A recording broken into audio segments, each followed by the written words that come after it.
तू बैठ इसके साथ लल्लो चप्पो कर, मैं खुद चली जाऊंगी बस के अड्डे पे। अरे अम्मा ऐसे कैसे आप चली जाएंगी, मेरी बात तो सुने ना आप। अरे कोई बात नहीं सुननी मुझे, अरे अब बस तू इधर- रहने दे। अरे इधर जाने दे मुझे बस। अरे अम्मा इधर है, बैठ इधर इधर। इधर आए बैठे,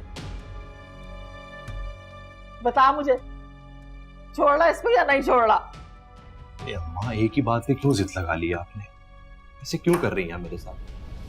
सही कह रही हो, आजकल तो हालात ही कुछ ऐसे। वालेकुम अस्सलाम। तुम सबा को कॉलेज छोड़ने गए थे या कौकाफ? इतनी देर? अरे भी रास्ते में गाड़ी खराब हो गई थी, बड़ी मुश्किल से ठीक हुई है। हो अब ये भी सर्विस मांग रही है। बेटा आज किसी वक्त वो मैकेनिक के पास छोड़ देना। नहीं अबू, अब उसकी जरूरत नहीं पड़ेगी क्योंकि रास्ते में एक दोस्त ने उस गाड़ी को ठीक कर दिया था, अब बिल्कुल ठीक चल रही है। चलो अच्छी बात है। नाश्ता करोगे? हामी भूख तो लगी है, मैं मरियम को क्या देता हूँ? मरियम को कहने की क्या जरूरत है, आपा हैं किचन में, उनसे कह दो।